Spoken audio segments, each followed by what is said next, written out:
خاندانی نظام میں اس کی گنجائش ہے کہ باپ کے جیتے جی آپ بٹوارا کر سکتے ہیں، لیکن اسلامی نظام میراث میں اس کی قطعاً گنجائش نہیں ہے کہ جب تک باپ زندہ ہے آپ اس کی ایک چونی بھی نہیں بانٹ سکتے، وہ مر گیا تب تمہارا حق بنتا ہے، لیکن باپ جب تک زندہ ہے اس کے مال میں بچوں کا حق بنتا ہی نہیں۔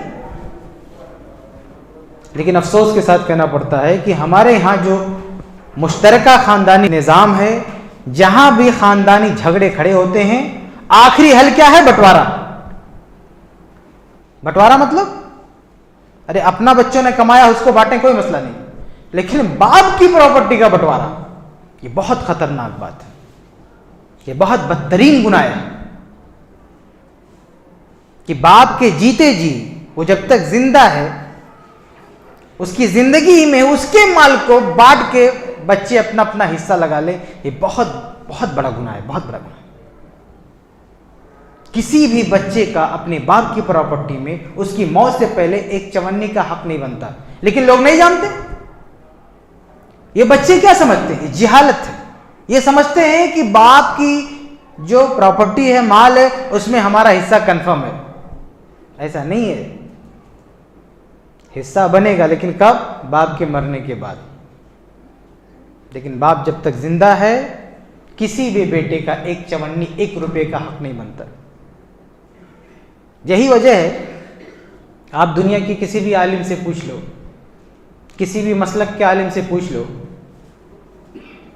کہ ایک شخص کے 2 بیٹوں میں سے اس کی حیات میں ایک بیٹے کا انتقال ہو گیا، مثلا ایک آدمی کے 2 بیٹے، ان 2 میں سے ایک مر گیا ابا کی حیات میں، ابا کی زندگی میں، تو اب دنیا کے کسی بھی عالم سے جا کے پوچھ لو کہ یہ جو بیٹا مر گیا، بعد میں جب باپ مرے گا تو یہ جو بیٹا پہلے مر گیا ہے اس کو حصہ ملے گا یا اس کے بچوں کو حصہ ملے گا؟ نہیں، وہ جو دوسرا بیٹا زندہ نا صرف اس کو ملے گا۔ یہ پوری دنیا کے مسلمانوں کا اجماع ہے، اتفاق ہے۔ کسی بھی مسلک کے عالم کے پاس چلے جاؤ اور کہو کہ ایک باپ کے کئی بیٹے تھے، کئی بیٹوں میں سے ایک بیٹا فوت ہو گیا، اس بیٹے کی بھی فیملی ہے، بچے ہیں، تو بیٹے کو نہ دے کے اس کی جگہ اس کے بچوں کو دے سکتے؟ اس کا حصہ جو باپ سے ملنے والا تھا اس کے بچوں کو دے سکتے؟ نہیں دے سکتے۔ ہاں کوئی بیٹے نہ ہو، ایک ہی بیٹا تھا اور وہ بیٹا مر گیا تو اب پوتوں کو مل سکتا ہے، لیکن اگر دوسرے بیٹے موجود ہیں، زندہ ہیں، تو پھر یہ مردہ بیٹے کو نہیں ملے گا، نہ اس کے بچوں کو ملے گا۔ کیوں بھائی؟ ایک شخص کے 2 بیٹے تھے اور باپ کے مرنے کے بعد ایک بیٹے کو مل رہا ہے اور دوسرے بیٹے کو نہیں مل رہا ہے۔ کیوں نہیں مل رہا؟ کیونکہ دوسرا ایسے وقت میں مر گیا جس وقت میں باپ کی پراپرٹی میں اس کا حق بنا ہی نہیں تھا، کیونکہ ابا کی حیات ہی میں مر گیا نا، تو ابا کی حیات میں اس کا حق ہی نہیں بنا تھا، مال میں اس کا حق بنا ہی نہیں، اس ٹائم پہ مر گیا، تو اب مرنے کے بعد کہاں سے لے گا نا۔ اور دوسرا بیٹا اپنے باپ کی وفات تک زندہ رہا تو اس کا حق بنا، باپ کے مرنے کے بعد اس کا حق بنا، یہ پہلے ہی مر گیا، یعنی ایسے ٹائم پہ مر گیا کہ اس کا حق نہیں بنا تھا۔ یہ مسئلہ آپ کو سمجھانے کے لیے کافی ہے کہ جب تک باپ کی سانس چل رہی ہے بیٹوں کا حق نہیں بنتا ہے۔ کسی باپ کے 4 بیٹے ہیں، تینوں مر گئے باپ کی حیات میں، صرف ایک زندہ ہے، ابا کی وفات کے بعد وہی صرف ایک زندہ ہے، صرف اسی کو ملے گا، تینوں میں سے کسی کو نہیں ملے گا، کیونکہ یہ تینوں ایسے ٹائم مر گئے جس ٹائم میں ان کا اپنے باپ کے مال میں حق ہی نہیں بنا تھا۔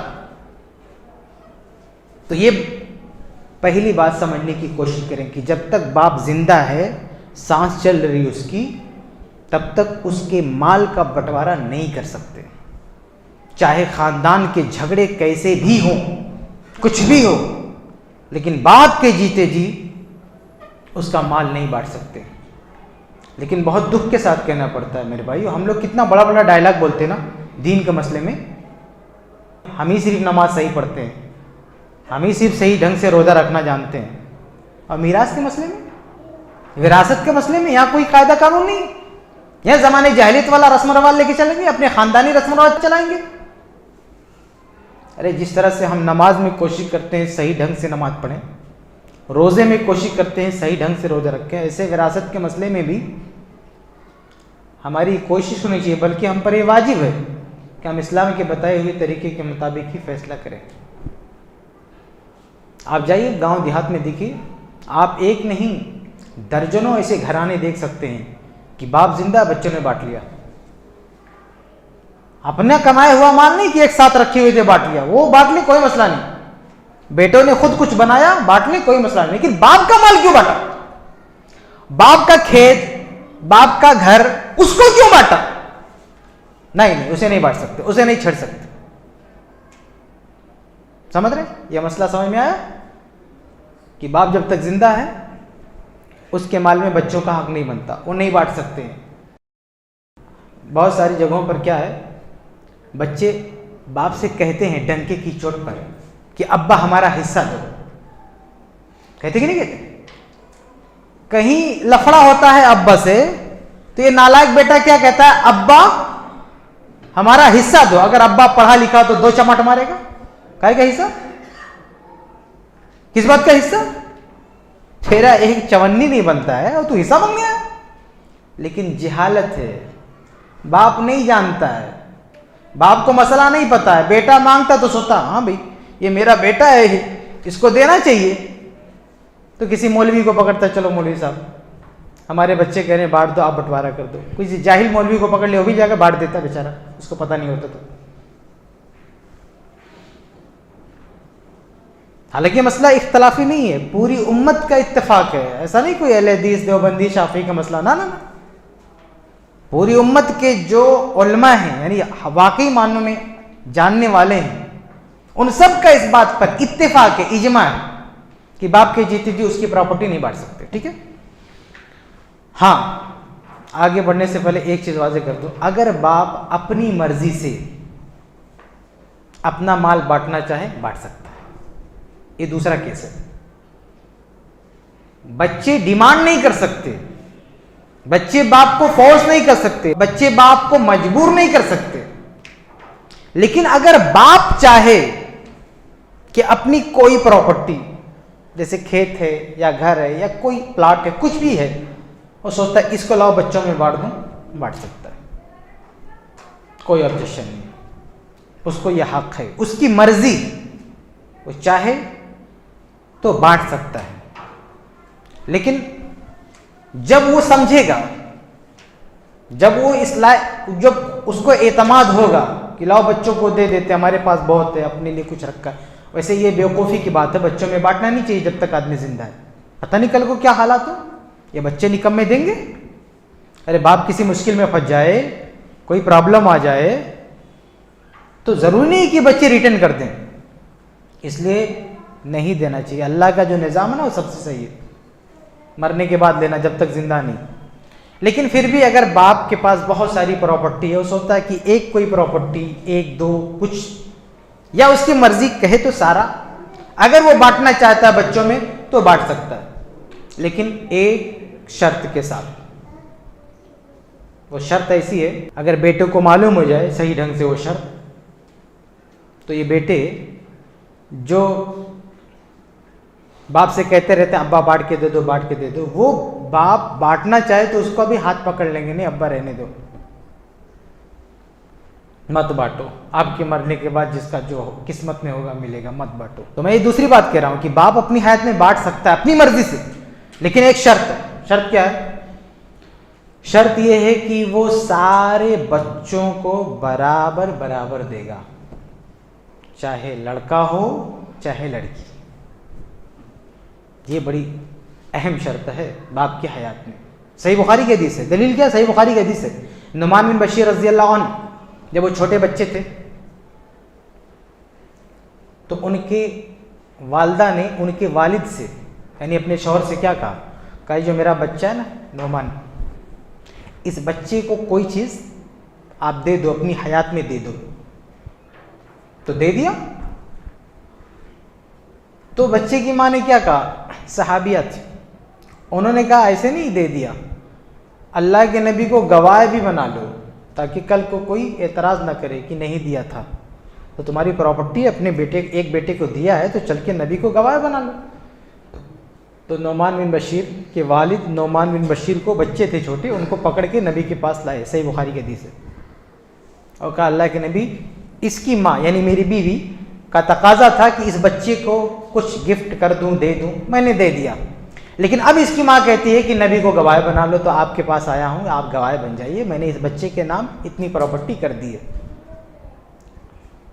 تو اللہ کے نبی صلی اللہ علیہ وسلم نے پوچھا الک ولد سوا,